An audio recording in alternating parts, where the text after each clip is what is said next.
Salaam. Majina yangu naitwa Mr. Joseph Kazimiri. Kwenye marketing plan ya kampuni niko level ya manager. Sasa kuna vitu vingi ambavyo pia nimeviishi na kuna vitu vingi ambavyo nimekutana navyo. Kwa hiyo ni vizuri pia ukafahamu baadhi ya vitu na ukafahamu namna gani ya kuweza kudili navyo. Yote ya yote niweze kumshukuru Mwenyezi Mungu kwa hapa ambapo tumefika, maana hata kwenye uzima tu hadi kufikia hapa tulipofikia ni jambo la kumshukuru sana Mwenyezi Mungu. Na kama inavyoonekana hapo session yetu leo, tuko day 4 kwenye master class yetu ambayo ni ya 7 skills, na leo tuko katika upande wa follow up.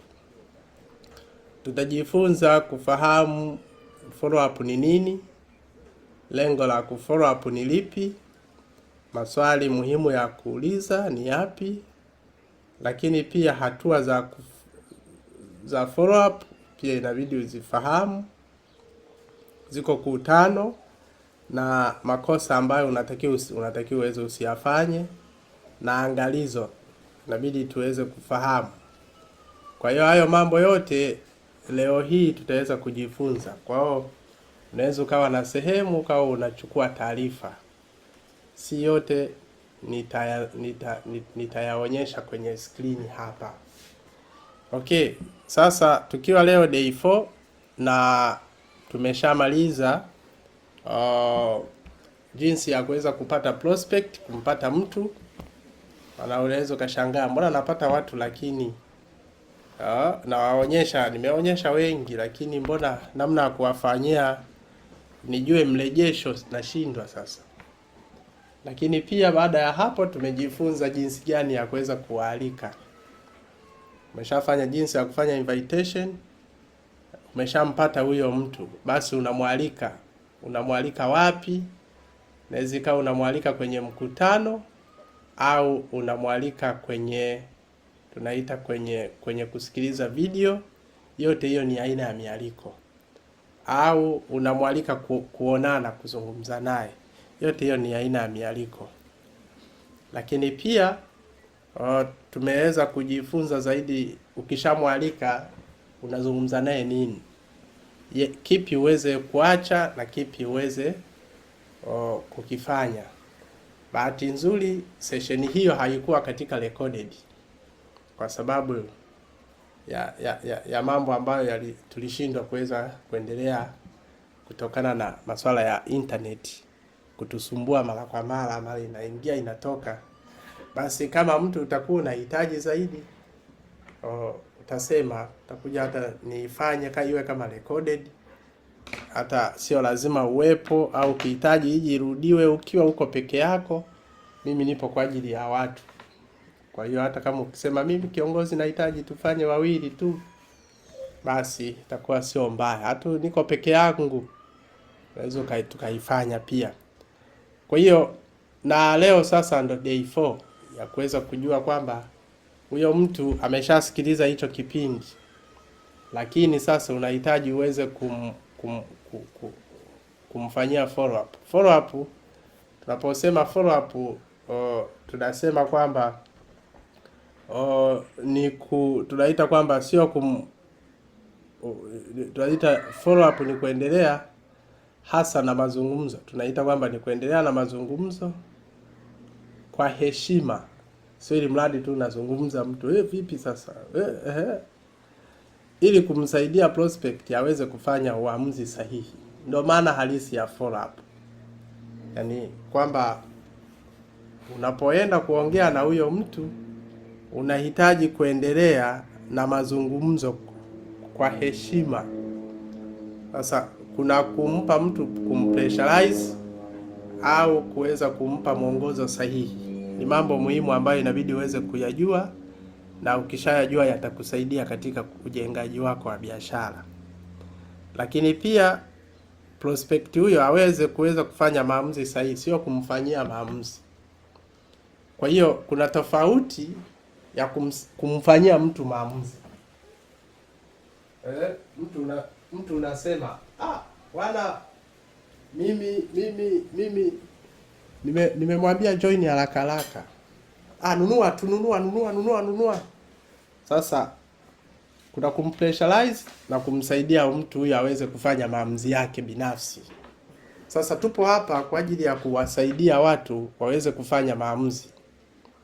Nitakuomba pia, kama na wewe uliingia kwa kupewa pressure na mtu, basi inabidi ujitahidi uiondoe hiyo pressure, uwe umefanya maamuzi kwa kuamua wewe mwenyewe.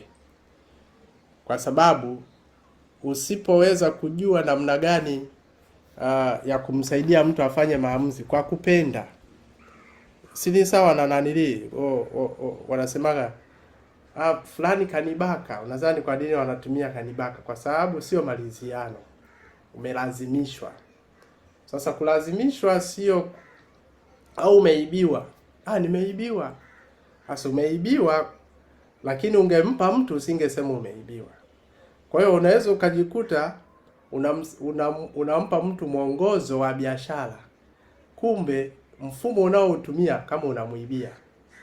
Sasa tutoke huko, kwa sababu sasa ukiwa kama unamuibia mtu, si itakuwa ni changamoto kubwa. Lakini pia kabla ya kuendelea, tuweze kutambua lengo kuu hasa la kufanya follow up ni nini. Kwa nini unafanya follow up? Tunasema kwenye follow up ndo kwenye hela. Mteja akakwambia nitafute kesho. Kesho inapita, unasema si mwenye shida ni yeye, atajua yeye. Sio kwamba mwenye shida ni yeye. Hizi ni principles za kwenye biashara. Sasa lengo kuu la kufanya follow up ni nini? Cha kwanza, unaweza ukawa unaandika huko, kwa sababu nimeweza kugroup hapa tu, ni kujua anachokifikiria. Lengo kuu la kufanya follow up ni kuweza kutambua huyo prospect wako anafikiria kitu gani. Sasa kama anafikira hasi au chanya, yote yakubali.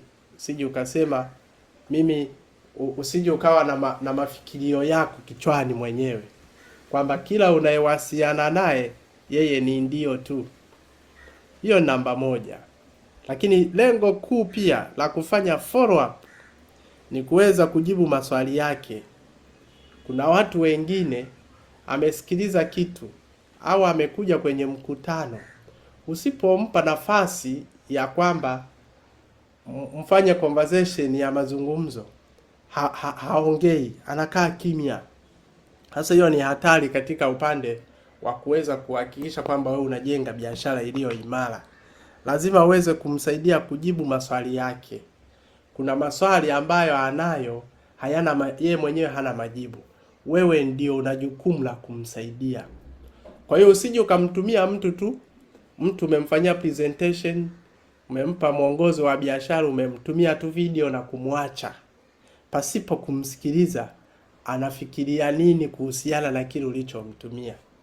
Yaani wewe uwe kama wewe unapopigwa picha.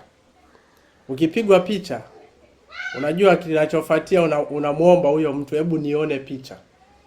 Utasema hii nzuri, hii mbaya, itoe. Hii nini? Ndio maana halisi ya follow up. Kwa hiyo mpiga picha yule ni kama anakufanyia presentation. Yeye anakuchukua matukio lake. Sasa akikuchukua vibaya, atakuuliza, hebu njoo uchague picha. Umemwambia nina pesa ya picha moja, ila anakupiga hata picha 7.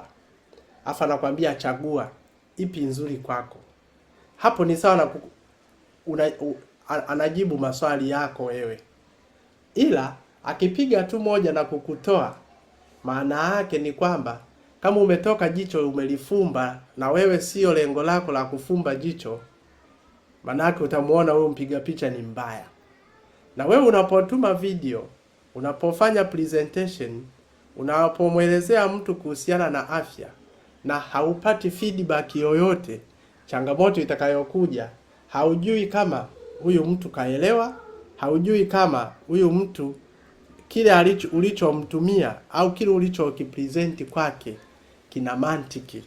Kwa hiyo ndo kazi kuu ya follow up, ni kuweza kumsaidia kujibu maswali yake.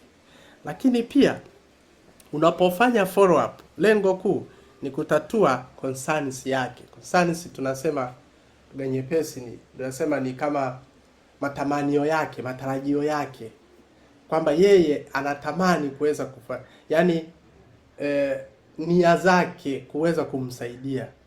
Anaweza akawa anakwambia wewe umempa presentation ambayo labda kulingana na malengo yake mle ndani, kama ana mashaka fulani hivi au hana uhakika na kile ambacho umeweza kumwelewesha, kwamba akikiconnect na kile ambacho na malengo yake kinaweza kikatatulika. Kwa hiyo follow up ni kuweza kumsaidia katika kumpa mwongozo huo. Lakini jambo lingine ambalo ni la muhimu sana, lengo kuu, yapo malengo makuu manne, ni kuweza kumsaidia kuchukua hatua inayofaa au inayofuata. Yaani wewe umemwelewesha afu ameelewa, usipomfanyia follow up, maana yake hatua inayofaa kwake inaweza ikawa changamoto. Anaweza akawa anawaza sasa hapa naanzaje? Anaweza akawa anawaza jinsi gani ya kuweza kumsaidia huyu mtu, au nitapata wapi msaada wa kuweza kupiga hatua mbele zaidi. Kwa hiyo ndo malengo makuu ya kuweza kufanya follow up. Kwa hiyo kama ulikuwa uandiki alafu ukasahau, pole pia, kwa sababu ni vitu muhimu ambavyo unatakiwa uweze kuvitambua, vitu vya msingi, kwamba lengo kuu la kufanya follow up ni nini. Usipojua lengo kuu la kuweza kumfanyia mtu follow up, utajikuta unasema mimi watu hata hawaelewi, mimi watu hata sijui kwa nini sasa. Mimi nawatumia watu wako kivyao vyao tu. Sasa kumbuka kabisa kwamba unafanya follow up sio kwa ajili yako, kwamba ili mradi tu upate pesa. Unafanya follow up kwa ajili ya kumsaidia yeye. Sasa ukiweka na hicho kitu kichwani kwamba nafanya follow up kwa ajili ya kumsaidia huyu mtu apige hatua, atatue kile alichonacho, anachokitamani, itakuwa ni bora zaidi kuliko nafanya follow up nichukue pesa tu nitatue matatizo yangu. Hata siku zote pesa jamani haitoshi. Majukumu yako mengi. Yaani kila kitu.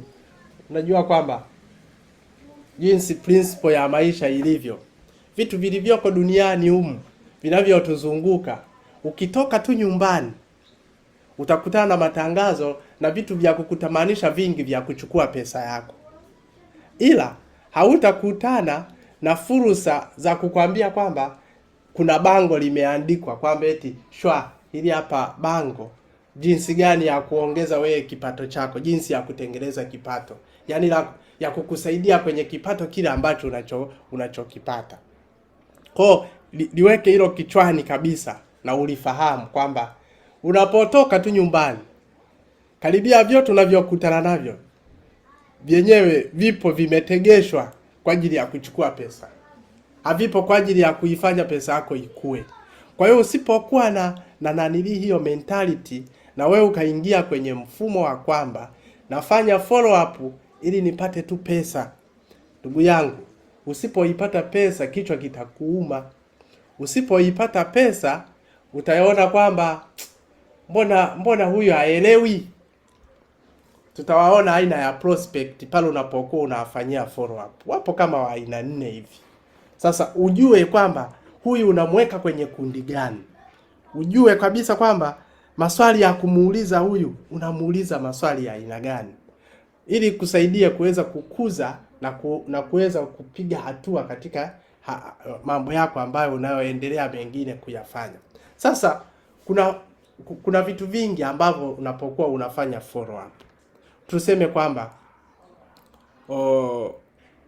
umefanya follow up, prospect akasema ndio mara ya kwanza, yani akasema umemtumia video alafu akasema sawa, nimeipenda hii, maana yake hapo amekubali ndio, anaweza kusema nitaanza. Tuseme sasa kwamba tuseme kwamba huyu mtu hajasema ndio, hajapenda hicho kitu, au hata sema ndio ya moja kwa moja, ila akakupa maelezo kama haya: nitaanza, au nitatazama, au nitaona, au nipe muda, au nitafikiria, au nipe uelewa mpana zaidi. Hivi ni vitu vyote, sio hajanyoka moja kwa moja kusema ndio niko tayari. Sasa wewe hapa, au mwingine anaweza kukwambia ngoja niongee na mume wangu au mke wangu. Vitu kama hivyo unakutana navyo kabisa. Naomba niongee na mume wangu au mke wangu, au kwa sasa sina pesa, au niko busy. Kama hujawahi kukutana na haya maswali, sidhani kama unafanya biashara.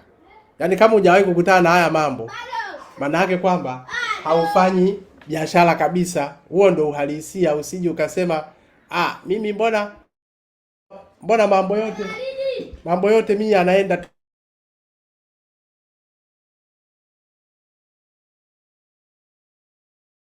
Wewe ukasema kwamba mimi hapa hivi napiga tu biashara, kila kitu ninachokutana nacho ni good, niko tayari.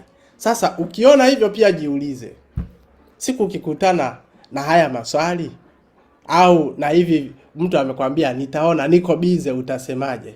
Sasa hii haimaanishi kwamba moja kwa moja amekataa. Ulifahamu kabisa hilo, kwamba mtu anapokuambia niko busy haimaanishi amekataa. Huenda kweli yuko busy. Anaweza akakwambia ngoja nikamuulize mke wangu au mume wangu. Huwezi jua, labda na yeye mtu akumsaidia kufanya maamuzi ni mke wake au mume wake. Anaweza akakwambia ngoja kwanza nitafikiria. Sasa mtu amekuuliza hayo, amekwambia hayo, ni kipi cha kuweza kumwambia?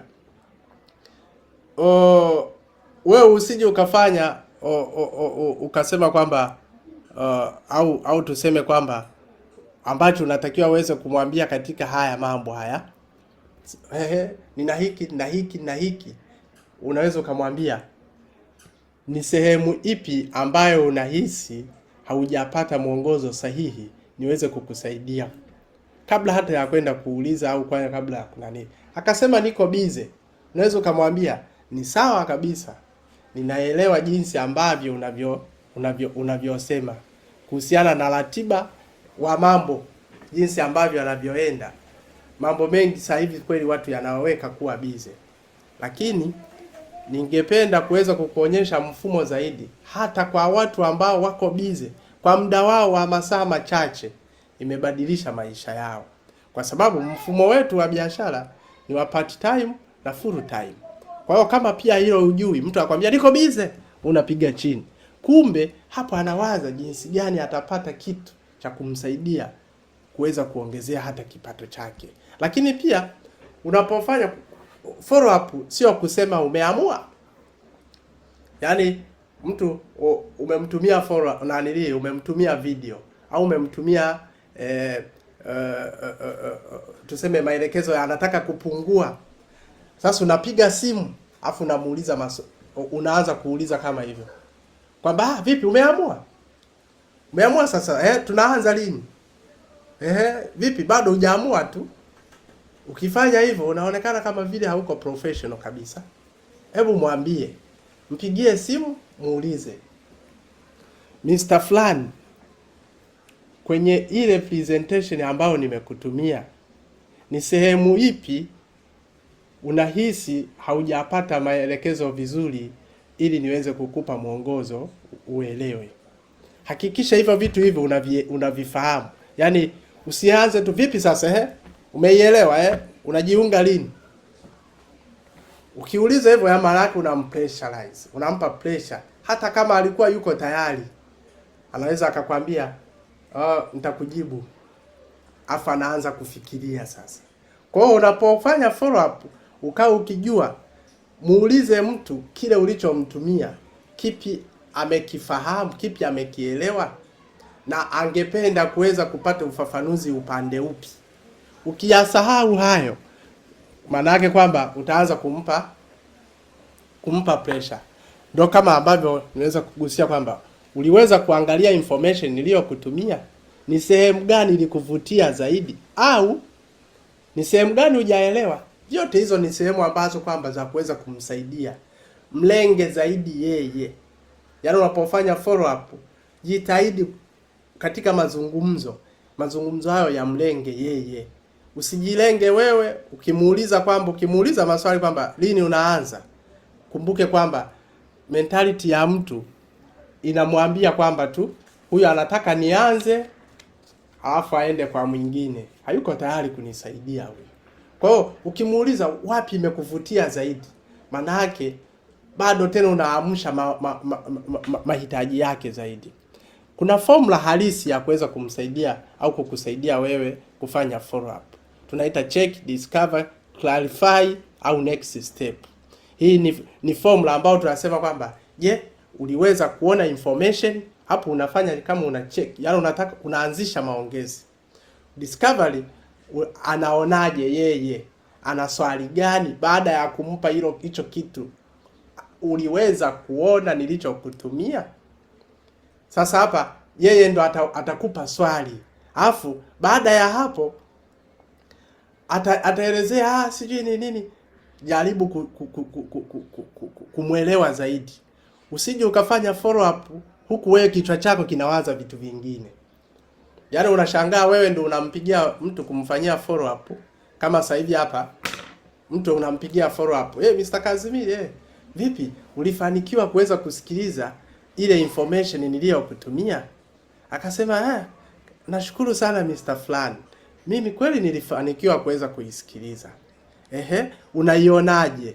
Au unaonaje? Ungependa kuweza au una maswali au ungependa kupata mwongozo wowote kutoka kwenye hicho kitu ulichojifunza? Unashangaa sasa hapa kwenye clarify sasa anakupa maswali, utashangaa wewe uliyepiga afu namwambia hebu subiri kwanza kidogo baadaye nakurudia, au subiri kwanza simu imeingia, au unamsikiliza akili yako inawaza order.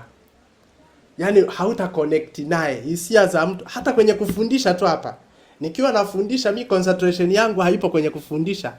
Hata ile connection au tuseme muunganiko wa maongezi ambayo kwamba tutakuwa tunayafanya hapa hayatakuwa na mpangilio mzuri. Sasa clarify kwamba ni nini ambacho anatamani zaidi inayomzuia, yani kwamba yeye kama yeye labda kwenye maswali humo nini kinamzuia kuweza kufanya maamuzi. Mwingine labda sijaelewa, jitahidi kumpa information zaidi. Muulize wapi hujaelewa. Akishasema wapi hajaelewa, kinachofuata sasa ni kuweza kutafuta wewe hizo information za sehemu ambayo hajaelewa ili aweze kuelewa. Na kwenye kumtumia hizo information usitume na hisi. Tunakumbuka session iliyopita, kuna vitu ambavyo kwamba mtu unaweza kukuta sasa sehemu ambayo hajaelewa, labda Mr. fulani aliweza kuvuka katika hako ka kipande. Sasa tunasema una nini? Una testimony za watu 10, alafu zote unamjazia kwa wakati mmoja. Usifanye hivyo. Nenda kwa hatua. Leo umemtumia moja, utaendelea tena. Kesho tena moja. Kesho kutwa tena moja. Ukiendelea hivyo, kwa sababu ukimtumia zote kwa siku moja, huwezi kujua hiyo siku ambayo umemtumia yuko kwenye wakati gani. Kwa hiyo unaweza ukasema nimefanya follow up, kumbe mtu kavurugwa huko. Hata hizo video hajaweza kuzifuatilia kabisa. Kwa hiyo hicho kitu hapo ufahamu kabisa. Lakini pia mfano sasa hapo tuweze kusema kwamba Juma aliweza kuangalia presentation au aliweza kuangalia kipindi au alihudhuria kwenye mikutano na akasema ndio. Mwambie vizuri ni sehemu gani iliyokuvutia. Hata akisema nimeelewa, muulize sehemu iliyomvutia zaidi ni ipi. Hapo uweze kuelewa kama ni upande wa biashara au ni upande wa bidhaa. Hasa kuna swali lolote kuhusu product au matumizi yake. Kama amependa biashara, atauliza kwamba mimi nimependa biashara inafanyikaje? Maana mle inaelezea jinsi gani huyu mtu anaweza akaondoa ile concerns yake. Lakini pia akishasema sasa kwamba mimi nataka upande wa product, tafasiri yako umeshaanza kumuelewa prospect wako. Au nimependa biashara, umeshamuelewa. Kwa hiyo utajikita kuweza kumfafanulia vizuri katika upande wa biashara. Na imani itakuwa unanipata kisawasawa. Kama internet iko kisawasawa huko, basi gonga like hapo, piga kinanili kama internet iko sawa na unanisikia vizuri. Lakini pia follow up ya kwanza baada ya presentation, kuna makosa hapa ambayo pia watu wanasubiri au wanafanya. Mtu amemtumia presentation. Sasa kwenye kufanyia follow up, mtu anaweza akakaa wiki mbili, anaweza akakaa mwezi, anamsubiria prospect amtafute. Kuna prospect wa design hiyo, hao tunawaita ni hot prospect. Ila kuna prospect ambao ni cold, na kuna prospect ambao ni warm, na kuna prospect ambao yani sio unaweza kawahitaji. Sasa wewe inabidi wewe mwenyewe ujue system yako unayoiendesha kuweza kuifanyia biashara. Kwa hiyo usisubirie wiki kadhaa ndio mfanyie mtu follow up.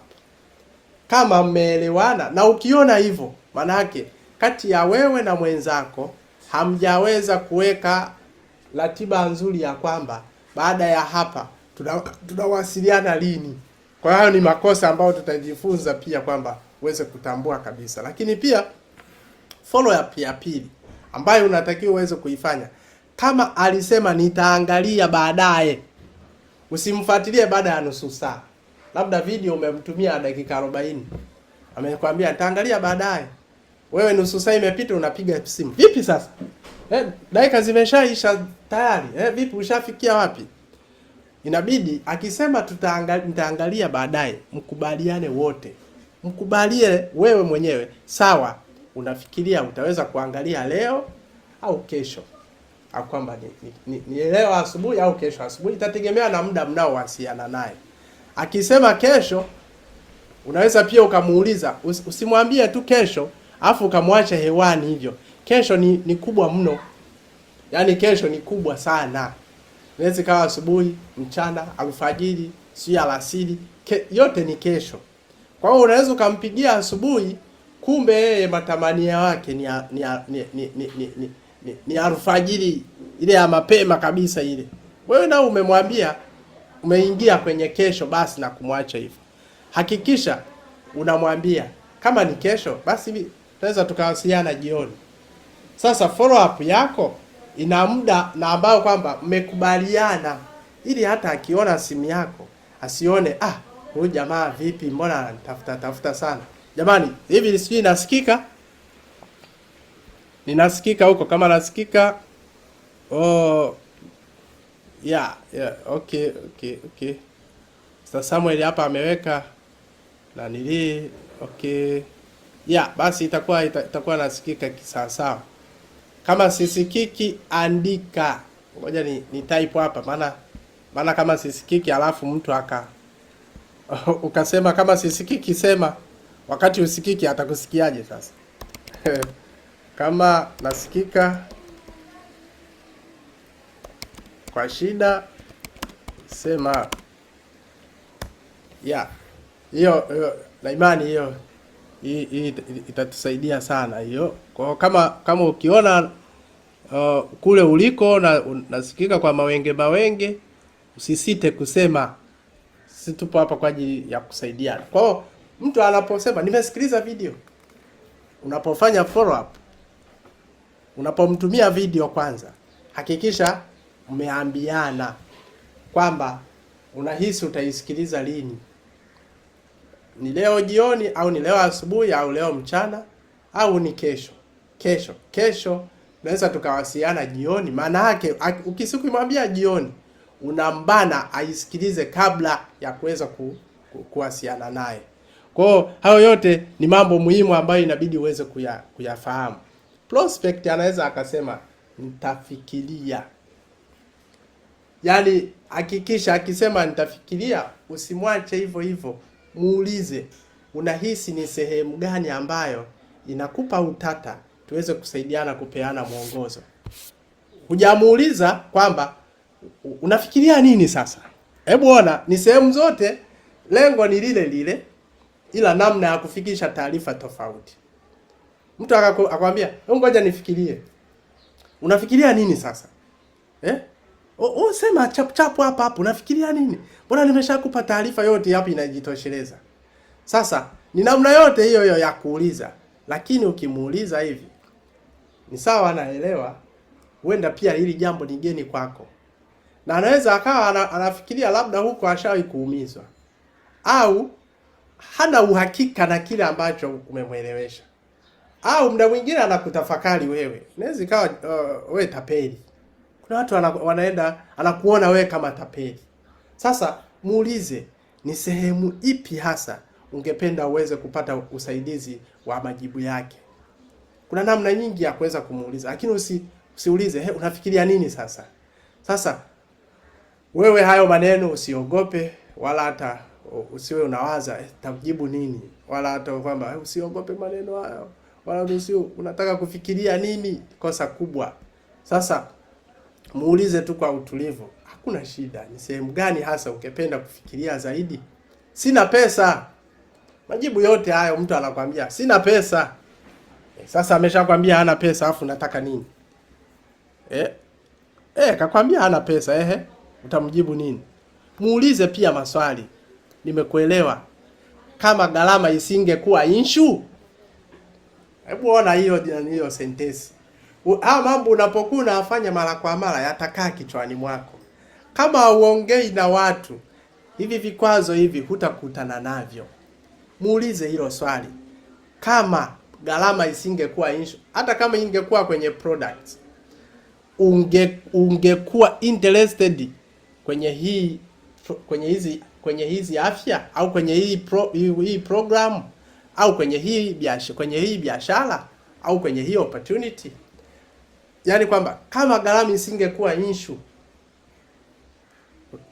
ungekuwa bado una nia ya kuweza kupata hii huduma?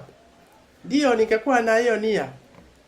Kama anasema ndio, basi unaweza ukamwambia sasa hapa wewe mwenyewe sasa hapo umeshajua. Usimwambia nimeshajua kile unachokitaka. Lakini kumbe uwezo wa kuweza kununua hicho kitu yeye hana.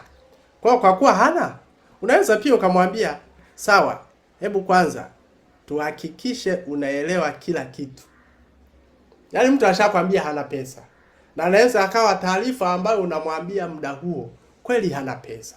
Lakini ukishamwambia kwamba ngoja basi tuendelee kujifunza na uelewe kila kitu, halafu unaweza kuangalia kama na lini utakuwa sahihi kwako. Hivyo vitu hivyo ni muhimu sana hivyo kuweza kunani, kwa sababu hizi pesa hizi jamani, si tunazipata kwa watu. Hivyo hakuna mtu duniani ambaye hana pesa, ila watu wengi hawana vipaumbele. Kuna mteja mmoja alikuwa anasema, nilimshauri kuhusiana tu na product. Baada ya kumshauri akasema bwana, product ilikuwa ni kijana tu mdogo miaka 30. Akasema bwana, mimi pesa sina, tafanyaje? Amwambia usipate shida. We mwenyewe unaona kwamba kuhusiana na hilo tatizo lako uko tayari kweli kulitatua? Ndio, niko tayari. Unahisi ni mfumo upi nikikupa wa ulipaji unaweza ukakusaidia wewe? Hebu ona kwamba unahisi ni mfumo upi nikikupa wa ulipaji unaweza ukawa ni msaada kwako. Hujamwambia kwamba una pesa, basi sawa, hamna shida, au basi sawa, lipa kidogo kidogo. Ukimwambia lipa kidogo kidogo, unajua binadamu yeye mwenyewe hajajicommit. Yeye mwenyewe alisema sasa naweza nikaa nalipa 50 kwa wiki. Nikamwambia sawa, hamna shida, lipa. Hivyo unajua hata mwezi haukuisha, package yake ya 300,000 akawa ameshakamilisha. Yaani hata wiki mbili hazikuisha akawa ameshakamilisha. Kumbe huyu mtu issue sio pesa. Issue utayari wa kuweza kufanya nani. Kwa hiyo maswali yote hayo unapokutana nayo, angalia namna ya kulijibu hilo swali au kikwazo chake katika njia ambayo iko bora zaidi kwake. Kwa hiyo usimwambia kopa. Unajua kuna mtu anakuambia kwamba sina pesa, anaanza kumwambia unaweza ukakopa. Kuna watu walianza biashara wakakopa. Ni hatari pia hiyo. Au una pesa. Kwa mfano kuna kiongozi mmoja yuko tuko naye kwenye biashara, alisema yeye alipoambiwa kwamba biashara hii inafanya kazi hivi na hivi, akajiangalia yeye ana nini mkononi. Ndio kama hiyo sasa, kama we ni Mkristo, nani yule aliulizwa kwamba alikuwa anataka wavushe watu kwenye bahari, huku watu wa nyuma huko wanakuja wale maenemi wenzao, anataka waue. Akaulizwa una nini mkononi? Nina fimbo. Kwa hiyo kila mmoja ana fimbo yake mikononi. Akamwambia basi piga maji, na nili bahari ikagawanyika. Kwa hiyo yeye alipo hata Mwenyezi Mungu huyu hakumwambia wewe mbona una fimbo piga maji. Alimuuliza una nini mikononi mwako? Nina fimbo. Sipiga maji.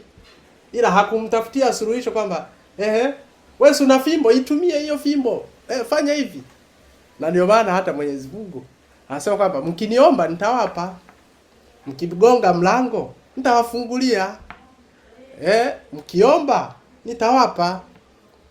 Lakini hajawahi kusema kwamba hata msiponiomba mimi nitawapa tu.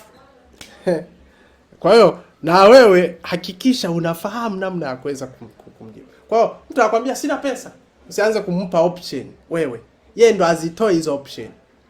Usianze kuwa sasa huyo mfano wewe ambaye nimesema, yeye alipoambiwa akasema mimi nina laptop ila naweza nikaiuza nikapata mtaji. Ukumbuke yeye ndo kasema.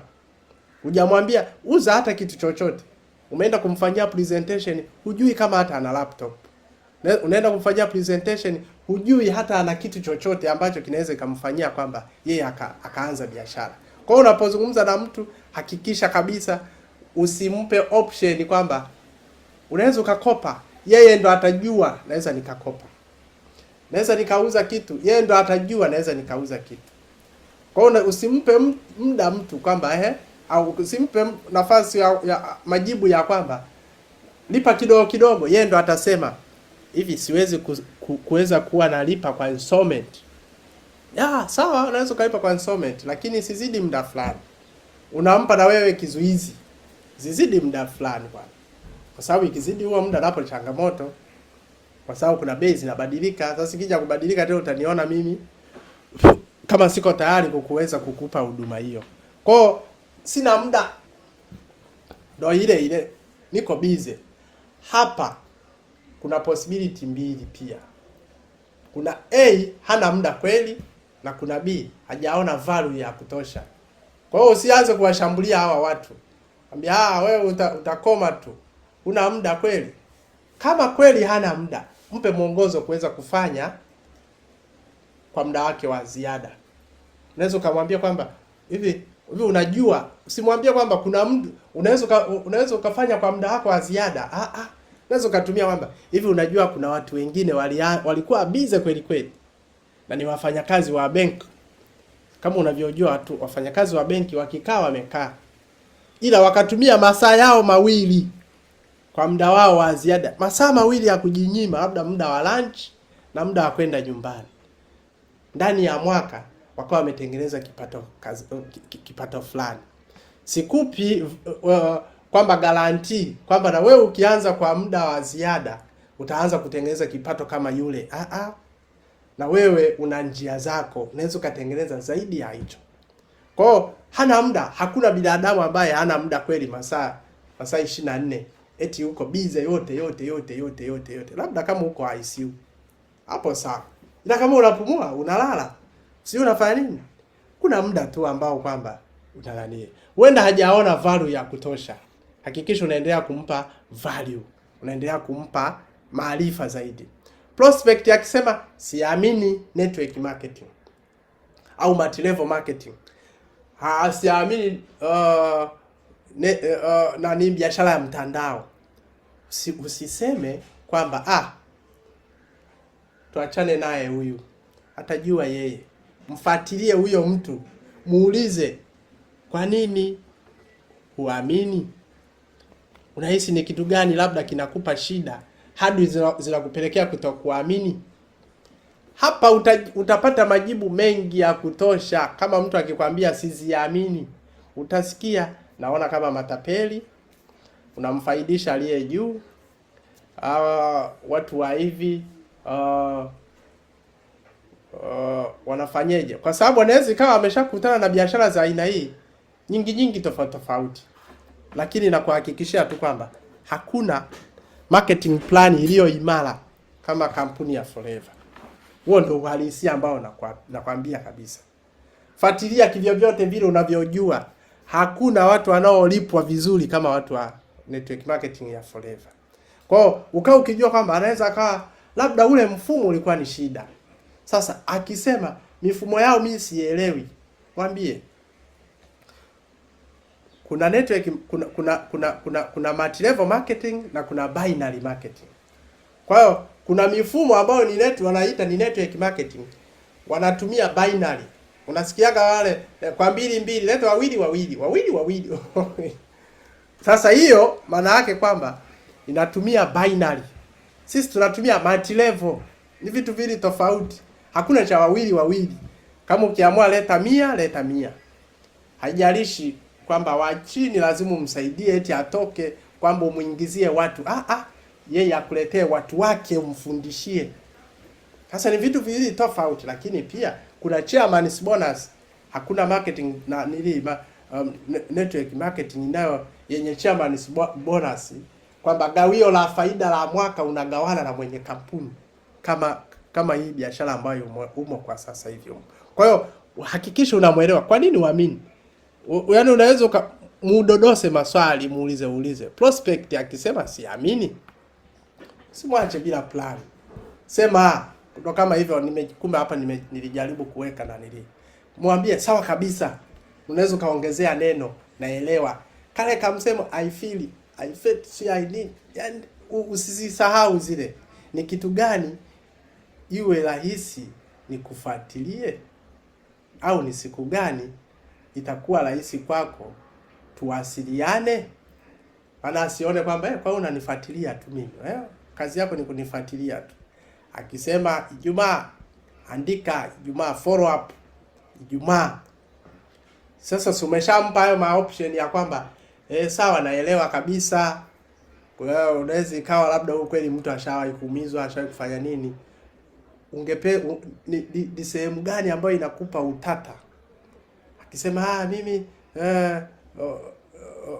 mimi plani si nini sehemu hii sielewi, naona kama wezi si nini, unaweza kumwambia ni sehemu gani ungeweza kupata niweze kukupa mwongozo ambao uko vizuri zaidi, ili uweze kuelewa. Lengo sio kumwambia join. Elewa maana ya follow up ni nini. Lengo ni kufikisha information sahihi. Yaani kama tulivyoweza kuanza pale awali, kuweza kufahamu kwamba follow up ni kitu gani. Ni kuendelea na mazungumzo kwa heshima, ili kumsaidia prospect aweze kufahamu au kuweza kufanya uamuzi sahihi.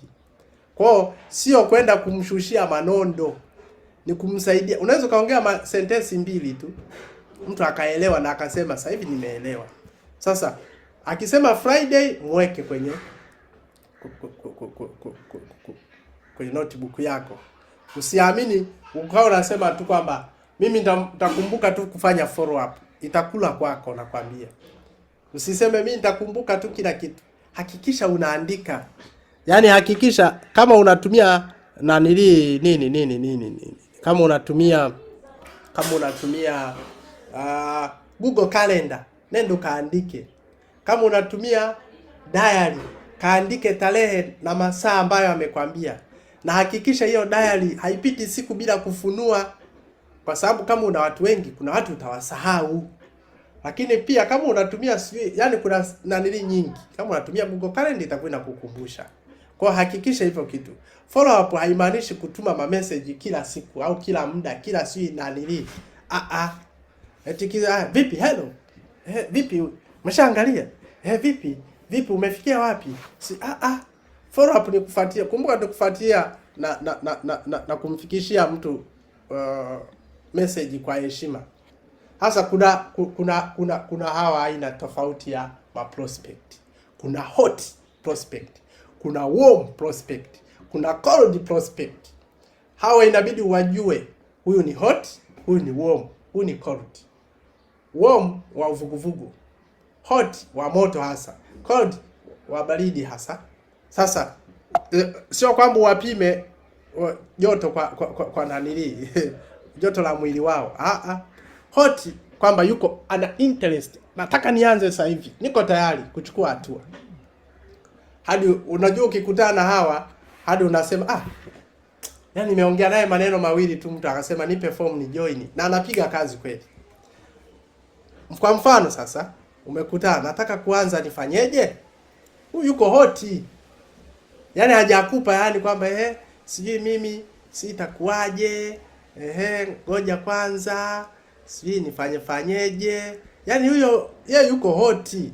Nataka nianze nifanyeje? Yuko moja kwa moja. Huyu usimcheleweshe sana. Sijui ukaanza kupiga. Mpe option nani mwendelezo unaofuata. Kujiregister na kufanya hivi, kuchukua product. Ukikutana naye wewe maliza naye hivyo hivyo. Sasa kuna hawa warm. Sasa huyu hot huyu manake wengi wao anaweza akawa yuko hot na hajapata taarifa zote, ila yeye imani yake inamwambia hapa naenda kutoka. Akasema mimi niko tayari kufanya muda kwa sasa hivi na pesa ninayo. Yani niko tayari kwa sasa hivi hapa, naanzaje? Usianze kupiga danadana, si fanyaje. Mwambie tuna register, tunaanza hivi. Simple. Sasa ukisoma tena unaanza kudunda kuna watu wanaingia humu na nili wana kwenye reset ili wanapoingia basi wana hii mchana unaweza ukakuta watu yuko gawani. Kuna warm prospect. Warm prospect anaweza kawa na mashaka, ana interest lakini ana maswali kuhusiana na concerns yake, kuhusiana na kile alichonacho kwenye nanili, hata kitatuaje. Yani bado hajakwambia kwamba niko tayari nianze, ila anaweza akakwambia inaonekana ni nzuri lakini sijui kama nina muda. Wapo watu wa hivyo. Huyu ni warm. Kwa hiyo ufahamu namna ya kudili naye huyu. Lakini huyu anahitaji bana yake yani maelekezo zaidi. Kueleweshwa au tuseme kueleweshwa. Kwa usije ukamwambia inaonekana nzuri lakini sijui kama nina muda. Ndio kule tunarudi. Sina muda. Manake mueleweshe namna ya kuweza kufanya. Kwa hiyo huyu unajua huyu ni warm. Huyu ni wa uvuguvugu. Yani ni wa moto baridi. Yuko kwenye hot, yuko kwenye cold. Sasa wewe ndo wa kumsaidia kumwamulia au kumpa mwongozo wa kuweza kutambua kipi ambacho anaweza akakifanya. Kwa hiyo usije ukamwacha tu hivi. Umesema hauna nanili. Ni nzuri. Basi pambana. Mpe mwongozo dhabiti wa kuweza kumsaidia. Lakini pia kuna hapa cold. Hana interest kwa sasa. Anakwambia labda nitafanya mwezi wa 3 mwakani. Hana interest kwa sasa. Kwa mfano mtu akasema asante lakini mimi sina interest. Spend hizo biashara zenu. Heshimu maamuzi yake. Huyu unaweza kumwacha au usimfuate kwa pressure. Kama huna uelewa wa kuweza kumuuliza maswali, unaweza kumwacha ili usije ukaharibu lengo, muendelee kulinda heshima. Kwa hiyo unaweza kumwambia naelewa kabisa, na watu wengi pia, au unaweza kumwambia naelewa ila ningeweza kutambua ni sehemu ipi ambayo unahisi yani una maswali mengi hadi inakuondoa kwenye kutega sikio kuweza kuelewa zaidi. Ukiona bwana niache mimi, muache. Usiendelee naye. Yani muache. Sije ukajikuta sasa mara akakublock mara si nini, kawa shida. Unaweza kumwambia basi sawa, mimi nashukuru. Siku ukiwa tayari kuweza kupata mwongozo zaidi kuhusiana labda na biashara au product, unaweza tukawasiliana. Ukamwacha kwa namna hiyo. Sina interest, heshima maamuzi yake. Unaweza ukamwacha kwa mtindo kwamba siku ukiona kwamba au ukawa tayari kupata mwongozo zaidi, mimi niko tayari, karibu. Naweza nikakupa mwongozo wa afya kuhusiana na product au wa biashara uweze kuifahamu kwa ukubwa zaidi. Kwa hiyo usianze kujitetea. Hata mimi nilikuwa sina interest. Sasa ulikuwa una interest, mbona ulianza? Follow up, hakikisha kwamba ni kugundua na sio kulazimisha. Sio kumpa mtu pressure. Lakini pia kuna hatua 4 za objection ambazo inabidi uzihandle wewe. Usipozihandle, kila siku utakuwa unalalamika tu. Biashara haiendi, biashara hii sijui inakuaje. Sasa hizi options zipo hizo 4 ambazo hizo objection unazihandle vipi? Cha kwanza inabidi usikilize. Cha pili, ukishamsikiliza akiwa anazungumza mtu wako, usimkatize. Cha tatu, elewa. Yaani hizi ni sehemu huwezi ukadili na objection bila hujasikiliza, hujaelewa. Unajibu kwa mazoea. Huwa tunafanya hivi. Yaani ukisema huwa tunafanya hivi, utaanguka. Lazima utaumia tu. Lakini pia uliza maswali, anaweza akakuuliza maswali kuhusiana na concern yake, au wewe pia unaweza kumuuliza maswali. Hizo ni sehemu zote za kuweza kuhakikisha kwamba unatatua. Lakini una respond pia kujibu yale aliyokuuliza. Hapa ukiweza kujua namna ya kusikia. Sasa changamoto iko hapa. Ya kwanza tu pale tu mwanzoni, mtu changamoto tayari. Yaani mtu anazungumza yeye ashadakia. Kisa ashazoea labda kuzungumza hivyo na ndugu na nini na maisha hasa ashamfanya yeye lazima hawa na mtu anazungumza na yeye anadakia yaani hata hamuelewani. Sasa kaa kimya, sikiliza. Naweza kama unakubalia hata nusu saa akiwa anazungumza, wewe mwacha amwage nyongo zote. Nenezi ikawa hizo objection, unaweza ikawa hata mteja umemuuzia hajapata matokeo. Mimi ishawahi kunitokea. Mtu katumia karibia milioni, ila analalamika tu matokeo sijapata. Nikamwambia ngoja nimsikilize zaidi huyu mtu vipi? Kumbe karibia maelekezo yote niliyompa anaendelea kivyake. Nikaanza kumjibu kitaratibu. Unakumbuka nilikwambia hivi na hivi? Nakumbuka. Ulizingatia? Hakuna. Hapo kamwaga nyongo zote. Mwishoni unajua anakuja kumalizieje? Ndugu yangu, mimi ukweli nilikuwa nakujaribu. Nione je kama ni sawa na wale wengine, mimi matokeo yangu yako vizuri. Hivi mtu huyo hivi unaweza kumwambiaje? Hadi leo ashakuwa kama rafiki. Kwa anaweza akapata wateja huko anakuletea. Anakuletea. Kwa kuna wateja wengine anaweza akaja matokeo anayo tayari mazuri, lakini anaamua kukutest. Mimi bwana sioni kitu. Kwa usiwe na majibu ya kwamba huyu labda ananijaribu. Kuwa positive katika hisia zake. Usipoweza kujua hisia zake, huyo mtu utampoteza. Kwa hakikisha mtu unamsikiliza. Ndio maana unaweza ukasikia mimi yule ananisikiliza, tunaelewana, ananisikiliza. Kwa wale wanaogombana, alafu wanasikilizana, yaani uwezo ukananili. Mtu akianzisha kusema kwamba anakusikiliza na kuelewa, huyo ameisha. Kwa sababu utamuelewa, utamuuliza maswali, atapanuka kichwa, tayari mtaendelea na maisha. Usijibu objection ambayo hujaulizwa. Yaani usije ukajibu maswali ambayo hujaulizwa. Hilo ni kosa kubwa. Prospect ameuliza bei yake kiasi gani? Usianze bei ni hii, lakini conversation plan ni hivi na unaweza kupata hiki. Amekuuliza bei ya C9 shingapi? Ni 400,000. Sijui na mimi najua C9 pamoja ikiwa na jeli ndani ni 500,000 na 3,000. Lakini unaona sasa, Ukinunua unaweza kununua hata unaweza kujiunga ukanunua kwa bei ya punguzo, ili unaweza ukapata pia na wewe wateja ukawauzia. Maswali kibao. Swali moja mteja kauliza tu, bei yake shilingi. Mbona unajitetea sana? Si utaji ukae kimya? Jibu swali alilokuuliza kwanza. Bei ni hiki kulingana na package hii. Nyamaza. Usianze kujitetea. Akisema unaweza kumuongezea sasa. Ukauliza kimfumo wa swali, ungependa pia nikueleze kinachopatikana kwenye package? Hapo unalenga package yake, yani ni swali ambalo liko ndani ya kwake. Amesema umemwambia 500,000 na 3,000. Muulize, naweza nikakuelezea tena? Ukishajibu nyamaza, afu msikilize. Na unaweza kumuuliza, ungependa pia nikuelekeze kinachopatikana kwenye package?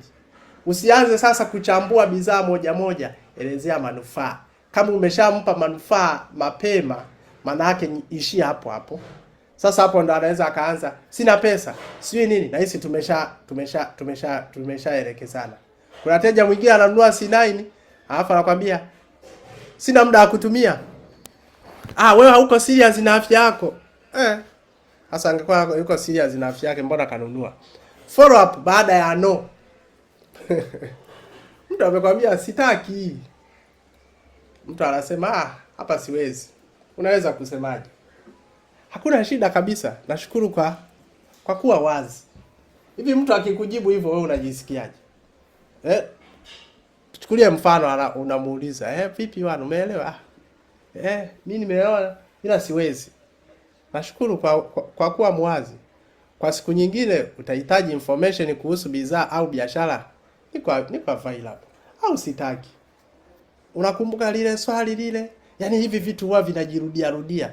Hadi hapa najua nina uhakika sisi ambao tumo humu, watu ambao tuko hapa tunafuatilia session yetu hii masterclass yetu hii, kuna watu washajua wapi wataenda kufanya follow up hadi kwa sasa hivi.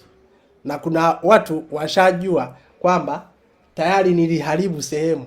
Kama tayari ushajijua, unaweza ukaandika niliharibu au naenda kufanyia kazi sasa hivi hapa. Andika hapo kwenye chatting huku tukiwa tunaendelea, ili tusaidie kwamba tuko pamoja au niko mwenyewe tu hii holiday ya Maulidi napiga kelele mwenyewe. Follow up ya distributor mpya.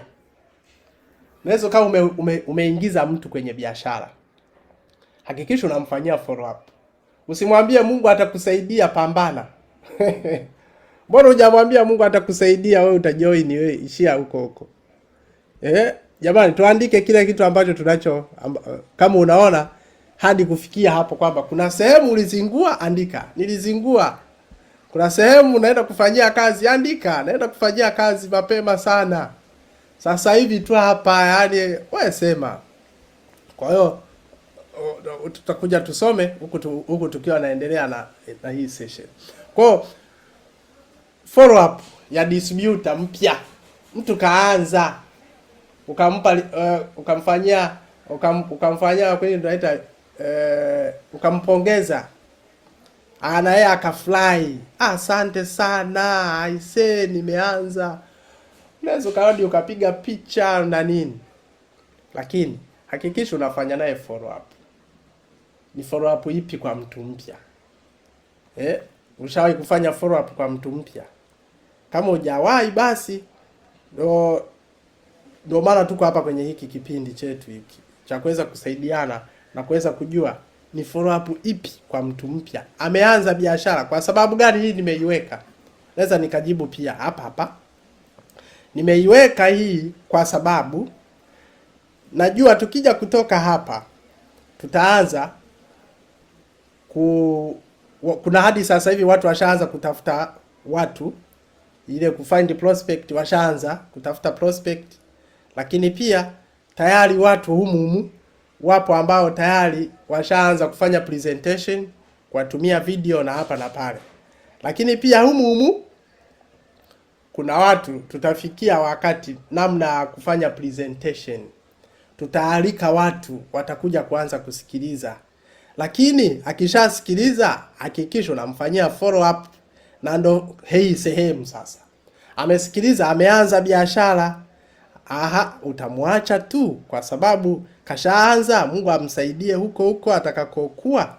Hapana, maana unahitaji uweze kukua naye huyu kwenye biashara na aone matunda, na wewe useme siku moja kwamba nashukuru huyu bwana huyu tulikuwa naye kwenye biashara bwana, tumekomaa naye kwa sasa hivi mambo yake yanaenda. Sasa hapa distributor mpya akijiunga, usisubirie mpaka wiki 2 ndio uanze kumtafuta. Huyu kashaanza. Hivyo unajua kuna watu ambao wanaanzishaga watu ashaanza biashara au ashamuuzia product. Kumtafuta hata huyo mteja ni kazi. Hadi yeye amtafute, wewe naanzaje bidhaa? Matumizi. Basi agana naye kwamba ukishafika umetulia, hakikisha basi unanipa taarifa nikupe mwongozo wa matumizi. Unaweza ukakuta mtu umeshampa product, kumbe anasoma huko bidhaa moja moja aanze kutumia yeye bila kujua. Unakuja kumpigia tayari kashaharibu. Sinaini ashaikata siku ya 4. Hujampa mwongozo wa matumizi. Utaanza kumwambia umeharibu, acha kabisa, ushaharibu. Sasa hapo inabidi uanze upya. Sasa unamfuatiliaje? Umeweza kuingia kwenye training? Kama kuna training, mtu distributor wako mpya, mwambie pale unapomfanyia orientation, unapompa mwongozo jinsi gani ya kufanya biashara na yeye atakuwaje kwenye biashara, mwambie kwamba kuna training zitakuwepo. Kwa hiyo kama training ameingia, muulize umefanikiwa kuingia kwenye training? Hapana. Fahamu kizuizi chake. Una prospect wangapi kwenye list yako? Hakikisha haya maswali unamuuliza, na ikiwezekana isizidi masaa 48. Yaani siku 3 si ndo masaa 48, hizo ni siku 70, masaa 72.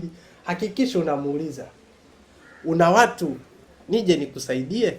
Au una prospect wangapi kwenye list yako? Si tayari utakuwa umeshampa mbinu za kuweza kuandaa prospect, maana huko tayari tumeshatoka. Ni skills gani ungependa nikusaidie kwanza? Usimfanyie maamuzi hata mtu mpya ambaye amejiunga biashara chonde. Usianze kumwambia huwa tunafanya hivi. Yeye mwenyewe naye yeye sio robot, kwamba ukianza lazima tuanze kufundisha mfumo wa uzazi. Ye kama yeye ana interest na vitu vingine, msaidie kuweza kupata huko maarifa. Anaweza akasema mimi ninapenda zaidi nihusike na watu vipofu. Ndio interest yake. Labda mama yake au ndugu yake yote au kuna rafiki zake ni kipofu, ndo anamlenga yeye kwamba nikimponyesha yule mambo yangu yanakuwa sawa. Sasa mueleweshe, mpe mwongozo kwamba kwa nini mtu anakuwa kipofu, kwa nini anakuwa hivi. Umefanya invitation yako ya kwanza?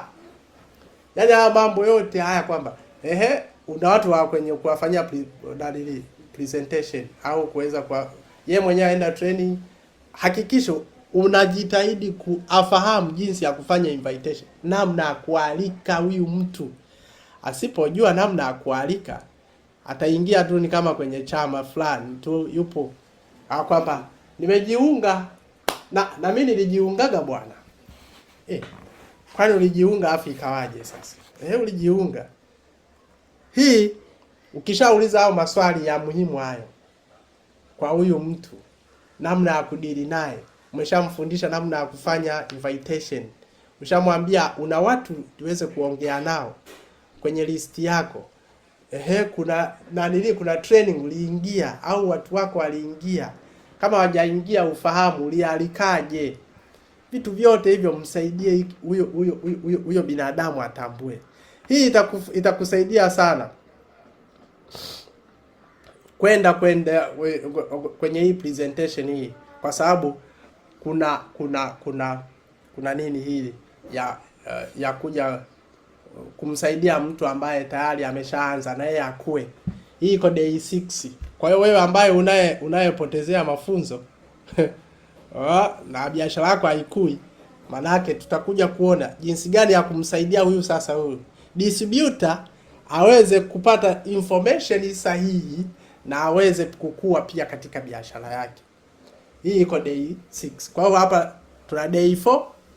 Leo tuko day 4. Next day 5, itakayofuata day 6, tunamaliza na day 7.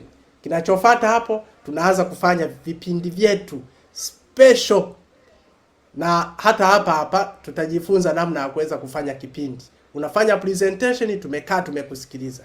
Lakini kabla ya hapo tutaanza pia sisi wenyewe tuliomo humu. Unatufundisha kwanza presentation yako. Alafu sisi humu tunafungua maiki zetu, tunaanza kuambiana. Ndugu yangu, hapa na hapa haiko hivyo. Hii lugha uliyoitumia sio salama kwa afya na biashara yako. Okay? Sasa tunafanya follow up. Lazima uwe na track ya kuatrack wa prospect wako. Usifanye biashara kichwa. Yaani kuna shida, mtu aliyeanza anakuwa anajiona kana kwamba watu wote wamo kichwani, na wote watakaomjibu wote atakuwa anakumbuka. Hii ni hatari pia. Tengeneza table yako au tengeneza jedwali yako ambao kwamba inakuwa ina jina, alipokea information, ulimtumia video, yuko interest au hayuko interest, next follow up, ujue status yake huyu mtu kwamba ni Juma, labda ni Agosti 17, kwamba ndo labda ulimtumia hiyo information. Alipenda?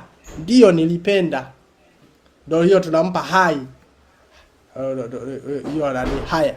Hiyo ndo unaweza kaitengeneza hiyo ya nanili. Au hajapenda. Au bado yuko uvuguvugu. Mweke huyu ni warm. Au kwamba huyu Juma ni warm. Au ni hot. Ndio hiyo haya. Lakini pia kuna Asha, hiyo tarehe 17, yeye alijibu unaendelea kufuatilia. Bei akauliza na bei. Huu unaweza ukamwacha, ndio tunasema yuko kwenye warm kule. Hakikisha kwamba unamwekea alama pia, ili unapofanya follow up unajua namna ya kuweza kufanya follow up. So unafanya follow up, watu tayari washakwambia sitaki. Afu unahangaika aseme yes, jamani. Hapana ni hapana. Ila tutakuja tujifunze jinsi ya kuconvert no kwenda yes. Kuna watu wengine wanasema hapana, kumbe yupo tu. Hajaelewa vitu. Na mwingine anasema hapana ana sababu za kutosha. Kwa hiyo hakikisha hivyo vitu pia unavitambua. Lakini zoezi letu la kufanyia kwa leo, kwa hii siku ya 4, chukua wale prospect wale ambao tuliwazungumza ile siku iliyopita. Hiyo day hiyo tulisema uliwa invite, yani uliwa prospect 5, ukawa invite 5, ukafanyia presentation 3. Sasa hivi leo ni siku ya follow up. Wale uliowafanyia presentation kama ni 3 au 2, leo ndo siku yao sasa, follow up yao. Labda tuseme hapo sasa kila moja ameandika, yani kila mmoja tuseme umeshamwandika. Labda prospect 1 amefikia wapi? Hajajibu invitation, ameangalia presentation, ana interest, ana maswali ya kujibu, au amesema hapana? Hao watu hao sasa ndio leo siku ya kuweza kufanya nao follow up. Baada ya kumfanyia hiyo follow up, amesemaje? Sasa tunasema kwamba kuna mfumo ambao tunaita kwamba kuna moja nanilia ambayo hiki inasema kwamba inasema kuna mindset moja nikikumbuka lazima nitaisema. Hasa kuna follow up question ya kwako wewe. Next tunaita kwamba mwendelezo, namna ya kuweza kufanya action zaidi kwa huyu mtu.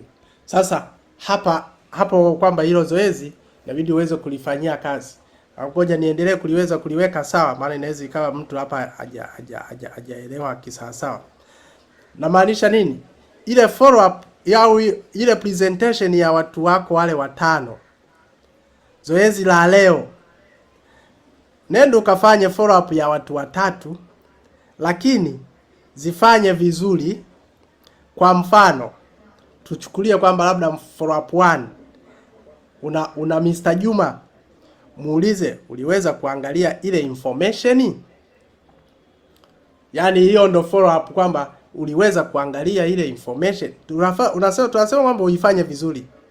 Ni sehemu gani ilikuvutia? Yaani hilo ni swali namba 1, lakini lina vipengele. Uliweza kuangalia ile information? Akasema ndio. Sehemu gani ilikuvutia? Hapana, haijanivutia. Ndio maana yake sasa inabidi ujibu maswali yake.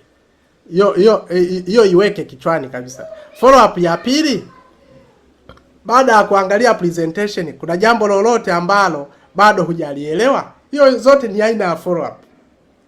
Yaani hapa hizi ni aina ya follow up. Hiyo follow up ya kwanza inasema, unaweza kumtaja jina kabisa. Hello Mr. X, hello Mrs. X, hello nani fulani.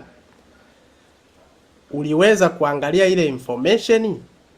Ni sehemu gani ilikuvutia zaidi? Sasa akasema pia yeye hapo. Lakini follow up ya pili, baada ya kuangalia sasa kwamba labda Asha, baada ya kuangalia presentation, kuna jambo lolote ambalo bado hujaelewa vizuri au halijaeleweka? Hizo ni sehemu zote za kuweza kufanya follow up. Follow up ya tatu, yani wewe mwenyewe ndio uchague hapo. Mr. labda tuseme, tunaweza kusema Mr. nani? Hapa kuna Mr. nani? Mr. Samuel. Sema umemtumia presentation, nimekutumia presentation. Ulisema ungependa kuanza, lakini ukataja ile nanili swali lake lililomfanya asiweze kuchukua maamuzi kuhusu muda. Konsani yake labda kuhusu muda, kwamba muda wako ni mdogo. Ningependa kuelewa vizuri, muda ndio changamoto kubwa kuhusiana na upande wa kufanya hii jambo, au kuna jambo lingine la kutatulia, au kwamba linakutatiza? Maana yake ni nini? Lengo ni kuweza kumfahamu huyu mtu kwamba nini shida yake hasa. Alisema atafanya maamuzi, nini changamoto kuhusiana na kutatua tatizo lake hilo. Kwa hiyo kumbuka pia kanuni hii ya day 4. Hapa tunasema tunamalizia sasa. Kanuni ya day 4. Kanuni ya day 4. Follow up sio kumfanya mtu aseme yes, ni kumsaidia mtu kupata clarity zaidi, yaani kutambua kama ni yes au ni no. Ndio maana ya follow up.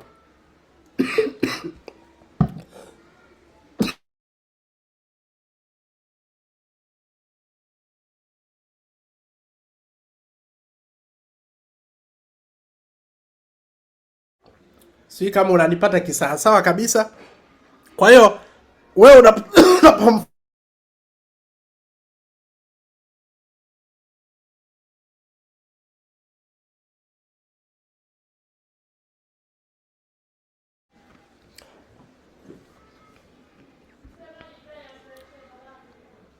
unamfanyia mtu follow up, lakini mindset yako ikiwa haiko professional, utaharibu tu. Kwa nini utaharibu? Kumbuka tu mfumo wako ni huu. Tafuta prospect, walike, wape taarifa, wasaidie kupata clarify au tunasema clarity, na kufanya uamuzi.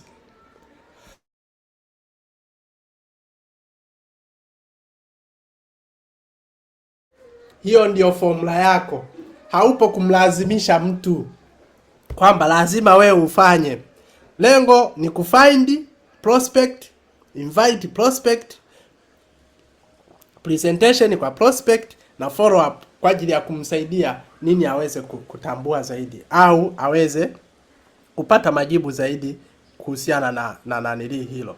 Kwa hiyo mimi na imani kabisa hadi kufikia hapa, na imani kuna kitu ambacho umeweza kukipata kisawa. Lakini pia hapa narudia hapa tuweze kuweka kama summary sasa. Sasa sijaweza kuyaandika. tuweze kuweka kama mfumo wa summary. Kama una nafasi ya kuandika unaweza kaandika. Kuna maswali muhimu ya kuuliza. Maswali ni sehemu gani? Hapa tunaweka katika kifungu. Ni sehemu gani imekuvutia zaidi? Hayo ni maswali muhimu ya kuweza kuuliza. Hilo la kwanza. La pili, ni kitu gani bado ungependa kufahamu zaidi? Hizo ni aina zote za follow up. La tatu, kuna concern yoyote inayokufanya usiwe tayari kwa sasa? Kuna kizuizi chochote kinachokufanya usiweze kuanza kwa sasa? Lakini pia kati ya product na biashara, ni upande gani una interest zaidi? Haya mambo yote inabidi uyafahamu. Wewe inabidi pia umuulize kama unaona mteja hayuko hot zaidi. Naweza akawa yuko warm au yuko cold zaidi.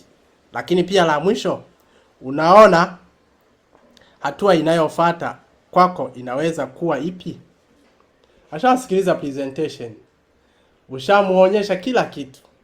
Muulize pia katika yale aliyoyaona, unahisi ni kipi ambacho ungeweza ukifanya kinachofuata kwenye upande wa biashara yako. Jamani, tufahamu kwamba tupo kwa ajili ya kudili na watu. Sasa usipowafahamu watu jinsi ya kudili nao, itakupa tabu zaidi. Vitu ambavyo hupaswi kuvifanya kwenye maisha yako: kumsumbua kila saa. Yaani amesema nitajiunga lini? Kesho. Sasa hiyo kesho yake siku nzima unamtumia message, unapiga simu kumlazimisha ajiunge. Epuka sana hivyo vitu. Kumsumbua kila saa, kumlazimisha ajiunge, kumwambia income za uongo, yani kumwambia kwamba kipato hapa lazima utapata ukianza leo, kesho unaanza kula bingo. Kutokumsikiliza. Yani kuna prospect mtu amsikilizi mwenzake eti. Yeye anataka asikilizwe tu. Kisa yeye ndo anajiona ana fursa. Jamani, upo hapa kwa ajili ya kusaidia watu. Kwa hiyo usipoweza kumsikiliza mtu, sasa utafanyaje kazi naye sasa?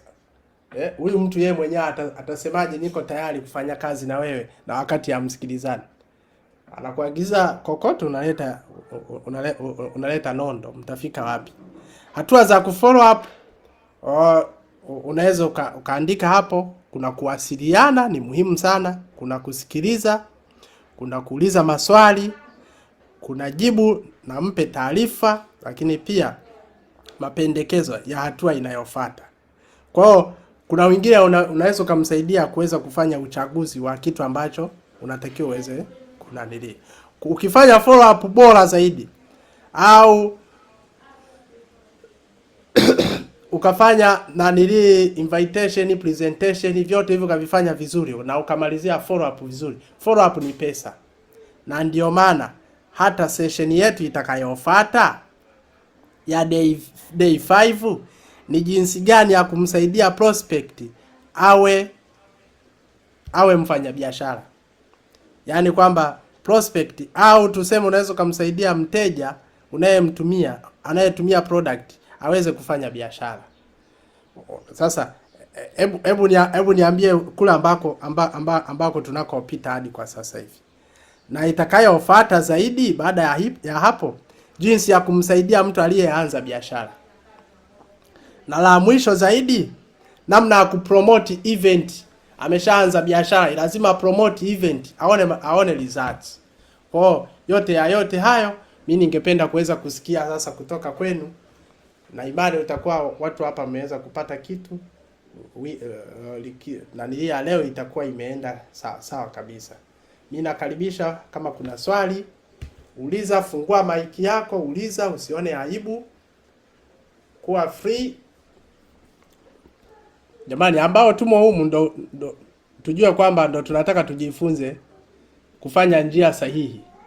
Ambao hawaingii, maana yake kwamba wanafanya sahihi, ndo tafasiri yake. Kwa hiyo usije ukawa unaanza sasa mbona watu haingii. Watu 5 sio poa, wengi sana hao. Hata ningekuwa peke yangu Huenda mimi labda ndo sifanyi sahihi. Kwa hiyo jamani, tufungue maiki, zungumza nini ambacho umekipata na au na swali wapi.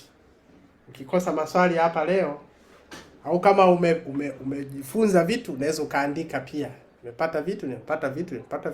Itakuwa ni vizuri sana.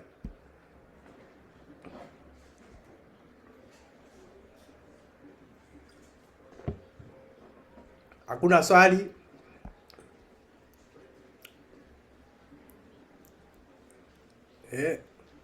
Hakuna swali? Kimya maana yake wanasemaga kwamba eti imeeleweka. Mimi kuna mwingine wasiamini kama imeeleweka. Samuel sema leo sio ladies first. Samuel, karibu.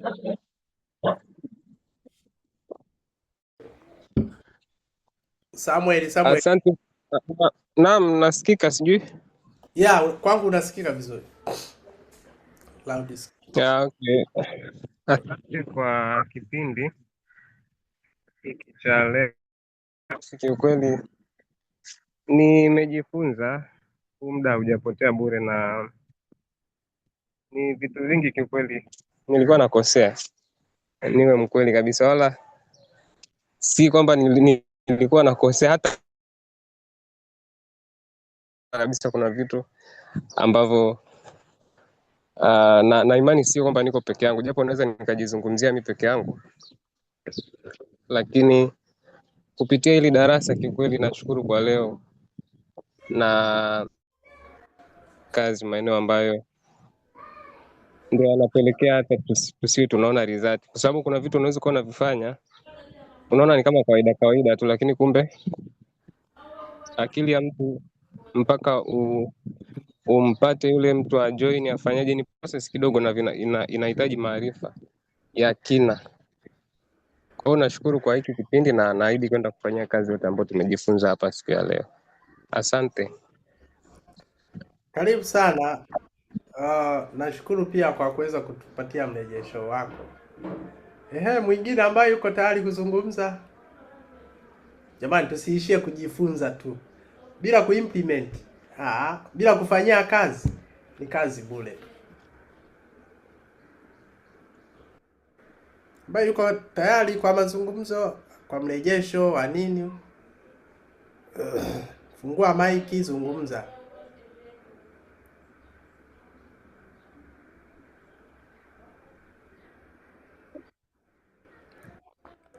Zainab, karibu. Asante Uza Njegele. Mimi nashukuru kiongozi kwa kipindi, lakini mimi nimekuta mwishoni kabisa. Naamini nitarudia recorded itakapokuwa tayari ili niweze kujifunza zaidi, lakini naamini kuwa hata yule ambaye hata wale ambao wanafanya vizuri wanajifunza, isipokuwa kutohudhuria vipindi ni ukosefu wa nidhamu, sio kwamba kuweza sana. Yaani hata yule ambaye anafanya vizuri anatamani kufanya vizuri zaidi, kwa sababu ukiangalia spidi ambayo wewe ulionayo kuna watu wengine wako mbele juu yako. Kwa hiyo hatuwezi kusema kwamba mimi sihudhurii vipindi kwa sababu nimetimia. Huku ni kukosa tu nidhamu, kwa sababu nchi ya Tanzania inashindana na nchi ya nchi nyingine, Kenya wapi, na ukiangalia South Africa nayo pia ina ushindani wake, lakini inafanya vizuri. Kungekuwa hakuna kitu kama hicho, lakini tunatakiwa tu tufanye maboresho, kwa sababu kuna wakati tunaweza yani hatuwezi kushikiana, lakini mafanikio hakuna mtu ambaye hayapendi, na Kiswahili cha kwamba mimi naweza hakipo, ila inawezekana malengo ndio tunatofautiana. Kwa hiyo malengo yanaweza kufanya wewe kuonekana unaweza, ila mimi niendelee kushukuru na ninaamini kwamba tutaongezeka, kila kinachofanyika kitaongezeka.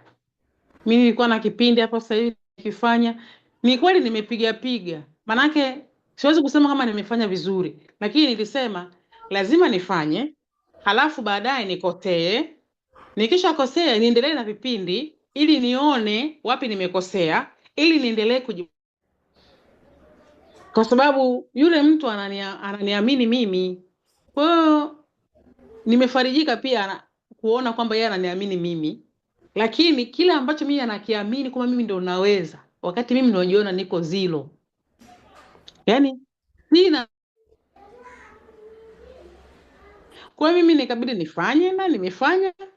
Sijachelewa tu kwenye kipindi, hapana, nilikuwa kwenye kipindi kingine ambacho kiukweli ni kama vile nimepita kupiga nyasi zilizosimama sana zile, ili kuziangusha kidogo ili nipate nafasi ya kulima. Sasa Lakini kwa nilichokifanya, wala walionisikiliza wamenipongeza. Yaani mpaka watakapokujua, kumbe presentation inakuwa hivi. Tushafika mbali. Na mimi nilishajifunza zaidi na zaidi.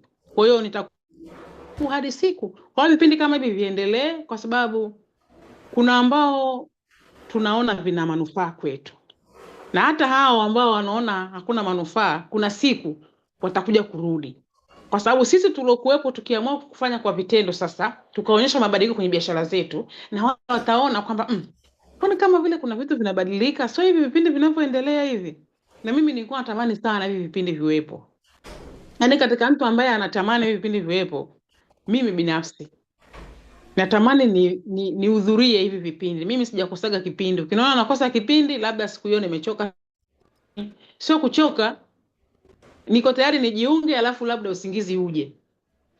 Lakini kujiunga ni kila kipindi, kiwe cha Tanzania nzima, kiwe cha Kiingereza, mimi nipo tu. Wakati mwingine sio kwa sababu yani kuna maneno mawili matatu nayapata, lakini pia kuna nguvu fulani ambayo huwa naongezea. Kwa hiyo mimi nikushukuru sana kiongozi, nimepiga kazi leo. aisee, unaweza ukatushirikisha hiyo kazi japo kidogo jamani? Hivi vipindi labda vimeadi chochote huko kwenye kazi hiyo? Ndo vitu tunavyohitaji kuweza kuvisikia hivyo. Yaani mimi nilikuwa na prospect ambaye nimeshamjoinisha, ni mteja wa bidhaa wa siku nyingi sana. Lakini mwezi huu alipotaka oda, nikaona ngoja nimtembelee nyumbani kwake.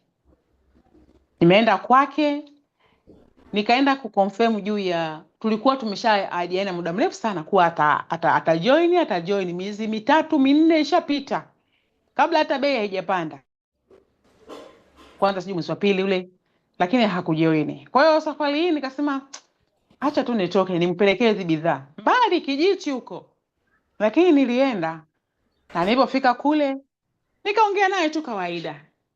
Nashukuru Mungu. Yaani sikwenda kufunga moja kwa moja kama anataka ajoin.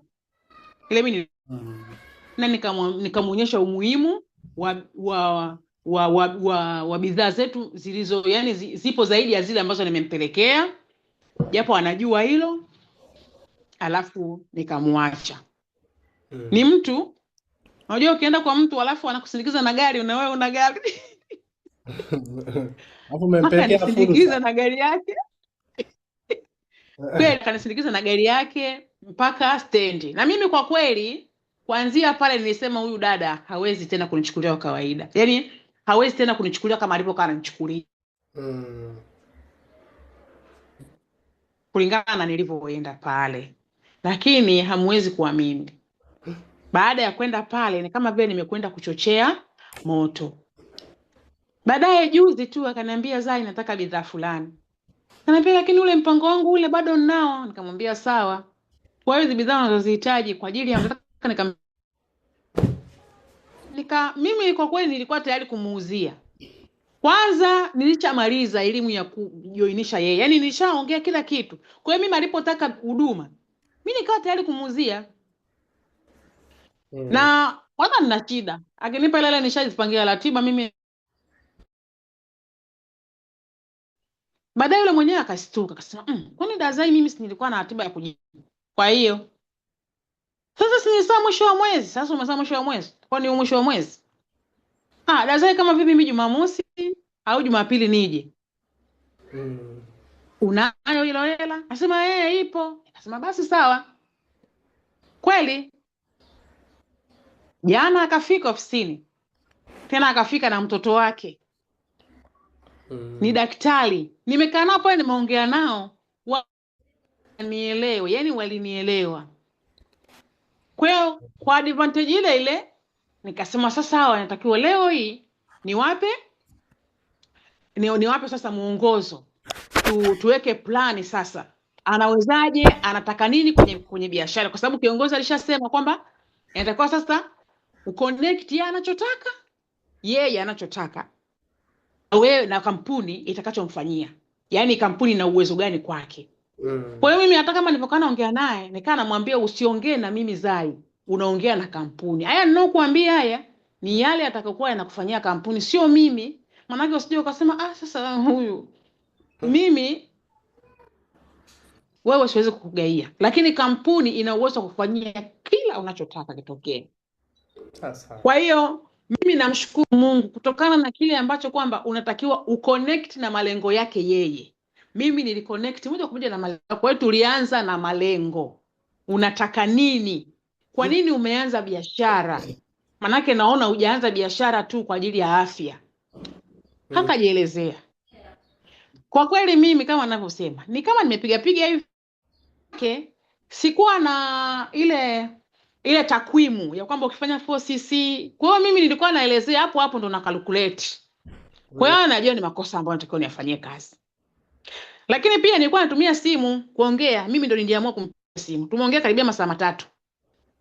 Kuanzia saa 6 mpaka saa 8:30 na kasoro, saa 9 kasoro.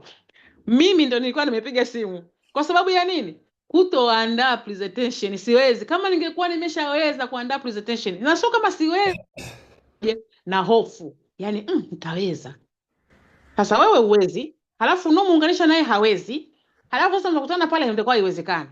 Nikasema hata Google Meeting sijidanganye. Ngoja tu nimpigie simu. Kwa hiyo mimi ndo nikaa nimeamua kumpigia yeye simu na kufanya presentation kwa simu. Ambalo hili ni kosa. Lakini hili kosa najua mimi kama kosa. Yeye kwake sawa tu.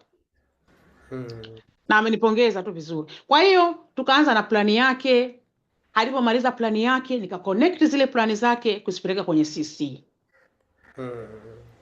Sasa kumuelezea company policy inasemaje.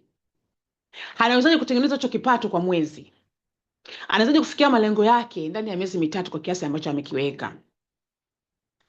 Kwa hiyo tukaenda hatua ya kwanza kwenda kwenye assistant supervisor, mpaka kwenda supervisor, mpaka yani ni kwamba kadri tulivyokuwa tunaenda, yani wale wote kaa tunaenda pamoja, na hakikisha kwamba ninachowaambia mimi binafsi najiona kwamba vile najua makosa yangu, lakini nikawa nataka niwatosheleze wale watu.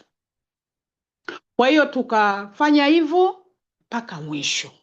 Kwa hiyo nimewaonyesha biashara itawezaje kuwatimizia, yani kutimiza malengo yake. Ndio nilichokifanya. Alafu hapa kiongozi nitamuomba afanye orientation na wale baada ya kufunga mwezi. Sawa. Kwa hiyo changamoto nimezipitia, maana yule mwenyewe anaanza kunilaumu sasa, kwa nini sasa usiniambie nianze mwezi wa tarehe kwanza? Nini? Kwa sababu baada ya kumwambia natakiwa ufanye 4cc na usipofanya 4cc kuna madhara haya na haya na haya. Kwa hiyo kuna vitu kama hivyo ambavyo kwa hakika kwa hatua ya kwanza mimi kwa leo ndo nimefanya hivyo. Najua nimebolonga, lakini ndo nitakapokuwa najiboresha. Manake sasa nitakuwa kuna umuhimu wa kujifunza. Najua sasa mapungufu yangu yako wapi. Najua sasa mimi kama kiongozi natakiwa nifanye nini. Kama mtu anakuamini, unatakiwa na wewe ujiamini. Kwa hiyo umpe vitu kwa utaratibu ambao kweli kampuni inataka. Basi sisi tunashukuru kwa hiyo nanilia ambayo umetupatia hiyo story. Nikwambie tu kwamba mtu anayeanza biashara uwezi ukakosa cha kumwambia. Yaani sidhani kama kwa sasa hivi karibia miaka 7 au miaka 8 kama sijakosea. Ukifanya biashara alafu mtu aanze leo biashara alafu usijue nini cha kumwambia, hilo tunasema ni kutokujiamini, au ndo ile kwamba nimesoma sana, nina material mengi lakini mtihani na feli, na vitu unavijua, au kwamba huna mpangilio na vitu unavyovitoa. Kwa hiyo na kuweza kumfanyia mtu orientation sio ya siku moja. Yaani orientation unaweza ukaifanya hata wiki nzima, ila kuna vitu basis vya kumpa aanze navyo huyo prospect au new distributor. Kwa hiyo hata wewe hapo, huyo distributor ambaye ameanza, unajua kabisa kuna vitu ambavyo unaweza ukaanza naye, si lazima usubiri mwisho wa mwezi au mwanzo wa mwezi, mwezi umegeuka ndo unaanza sasa kuna kuinvite, sasa kuna hiki. Changamoto ambayo ipo ni pamoja na nanilia ambayo vipindi tulivyovianza huko havikuwa recorded. Baadhi havikuwa recorded. Lakini kingine unaweza ukavipata kwenye channel yangu vilivyopo ukawa unampa. Hii itakusaidia sana. Kwa hiyo ni moja ya vitu na jitahidi kujiamini na pangilia vitu vya kuweza kwenda vya kumpa. Ila pia umefanya vizuri ukijoinisha mtu usiconnect malengo yake na biashara, huyu umempoteza, kwa sababu atakuwa hajui cha kufanya. Wewe upo pale kumpa guidance, kumpa mwongozo, fanya hiki, ukifanya hiki unafeli, ukifanya hivi ni sawa. Mfano mtu anakuambia nikinunua ma product nikaziweka ndani ili mradi niwe supervisor, unamwambia hapo utafeli. Ila ukiwa supervisor una watu tayari 3 4 ambao wamekupush kwenda kuwa supervisor, hapo utakuwa umewin. Income yako nayo itaka hiyo. Hata ukifanya forces faida zake hizi za huku unazipata. Kwa hivyo vitu hakikisha unavijua kuconnect malengo yake na biashara. Kila sehemu biashara yetu utaconnect naye tu. Labda wewe ujichanganye au unakuwa hujui nini cha kufanya. Kwa hiyo mimi yote ningependa tuweze kumaliza presentation yetu. Labda kama kuna mtu amepata kitu anataka kuzungumza, bado muda tunao. Fungua mic yako, nena, yaani sema kabisa kile ambacho unachotaka kusema.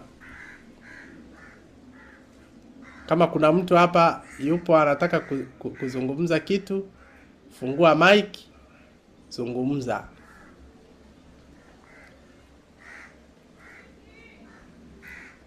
Usikae kimya kama uko hapa. Kiongozi, Ndio kiongozi. yaani hapa umegusia swala la kununua product, yaani kununua CC. Hata huyu alitaka kufanya hivyo. Okay. Kwamba hii Africa manager. Nikamwambia hapana. Mwongozo upo. Kama unataka manager, tafuta watu 5. Kila mtu tutamfundisha kufanya CC 10 na timu yake. Utaona miezi miwili umefika manager. Sasa mimi sitaweza kuongea, nikamwambia sasa ukifanya hivyo ina maana hautapata hii hela ambayo tunasemea. Mimi nikifika tu itakuwa inaingia hiyo hela. Nikasema hapana, lazima ufanye kazi. Yaani lazima uwe na watu ambao wanafanya kazi. Tunarudi kule kwenye vile vipindi ambavyo kumpa mtu guarantee kwamba 3 plus lazima utaipata wewe. Hasa mtu amenunua ma product hana timu. Hiyo 3 anaitoa wapi?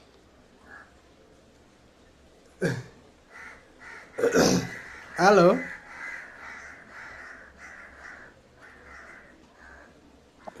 Basi Zainabu, naona umefungua tena mic. Nilikuwa nawaongezea kwamba